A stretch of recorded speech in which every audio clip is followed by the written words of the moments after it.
সাংবাদিক Ilias Pinaki Bhattacharya, Jacob Milton, তারপরে মির্জান, এরা জানে না যে বাংলাদেশের স্বরাষ্ট্রমন্ত্রী, বর্তমান যে স্বরাষ্ট্রমন্ত্রী আছে, এই যে পৃথিবীর ইতিহাসে বাংলাদেশের সেরা স্বরাষ্ট্রমন্ত্রী, এটা কিন্তু তারা আগেও বিশ্বাস করে না, কিন্তু এখন আস্তে আস্তে বিশ্বাস করা শুরু করে দিয়েছে স্বরাষ্ট্রমন্ত্রীর ভাবমূর্তি দেখে। দেখেন, এরা যে সময় স্বরাষ্ট্রমন্ত্রীকে নিয়ে সমালোচনা করতো, এই সময় যদি দেশের জনগণ এদের কথা যদি সাড়া দিত, তাহলে স্বরাষ্ট্রমন্ত্রীর পদত্যাগ নিয়ে এরা দাবি তুলতো, এটা বেশি বিশৃঙ্খলা হইতো।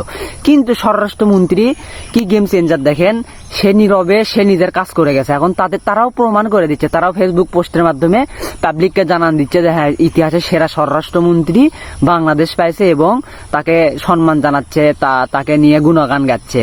এরা দেখেন, তাহলে এদের প্রত্যেকটা কথাতেই এরকম হয় যে প্রথমে যদি বিশ্বাস করেন তাহলে মারা খাবেন, আর যদি বিশ্বাস না করে যদি নীরবে থাকেন তাহলে দেখবেন যে আস্তে আস্তে ওটা কিন্তু ম্যানেজ হয়ে যায় এবং ফিডব্যাক ভালো দিকে দেখায়, খারাপ দিকে দেখায় না। তো আসলে এদের থেকে আমাদেরকে দূরে থাকতে হবে, কারণ এরা হচ্ছে যে যদি 10টা কথা কয়, 10টার ভিতর হচ্ছে যে 8টা ঠিক কয়, 2টা ভুল কয়। আর এদের ওপর কিন্তু মানুষ আমরা যারা এদেরকে সাপোর্ট করি, তারা কিন্তু ওই 2টা কথাই কিন্তু আমরা খারাপ দিক পাই। আমরা চাই না যে এদের কাছ থেকে খারাপ কোনো ফিডব্যাক আসুক, এরা সবসময় ভালো করুক দেশের জন্য, এটাই আমরা চাই। ধন্যবাদ।